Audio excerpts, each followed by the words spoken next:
Welcome to Form Machines. In this video, we will learn about data sources. Form machines can load data from various systems. Such systems are called data sources. Typically, you would use data sources to load field values, form variable values, or populate combo choices. Let's see an example. Here I have an HTTP endpoint which returns an array of JSON data. In my form, I will use this data source.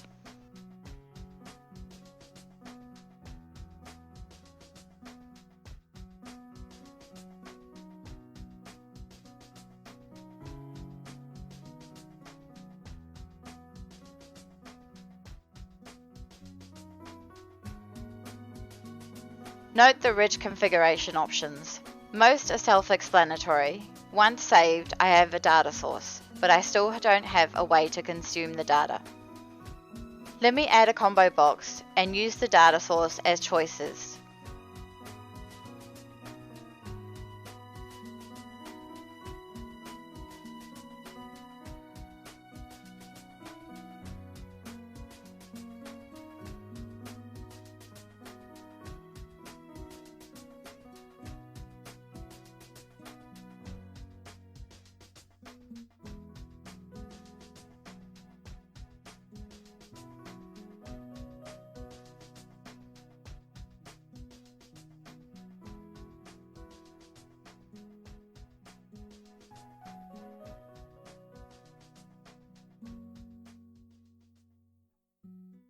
Let's understand what we did.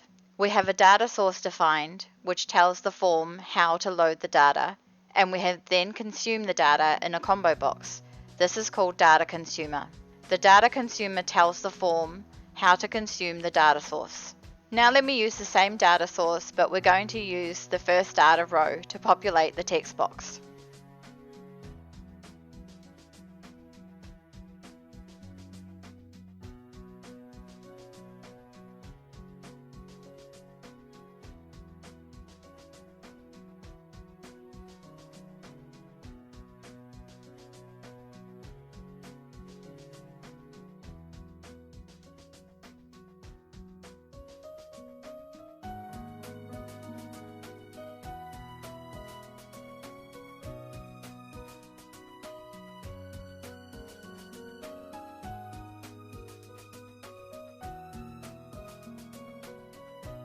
Note, because my data source returns an array and I only want a single value, I'm just filtering the first row and accessing the name property. Alternatively, if you're using any of the filtering modes that return an array, you can still pull out the first row's name property. This is an example of consuming the same data source differently.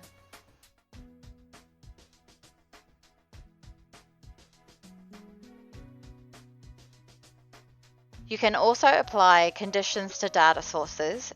If conditions are used, then the data source will only run if the conditions are true. I'll modify the form so I can place a condition on the data source.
Data sources also support an afterload function.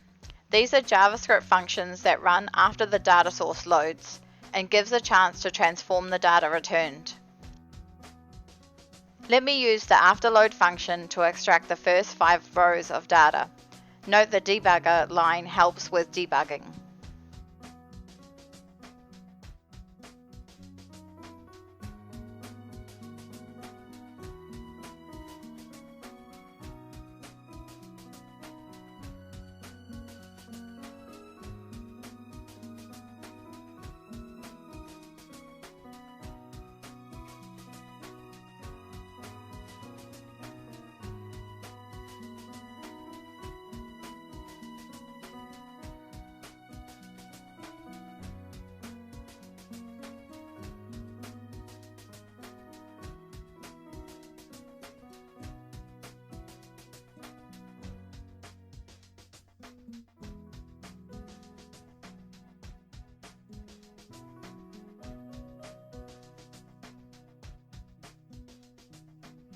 Lastly, let's look at the data consumer filters.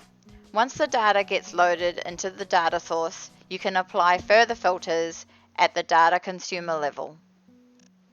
In our form, let's apply the data consumer filter on the combo box.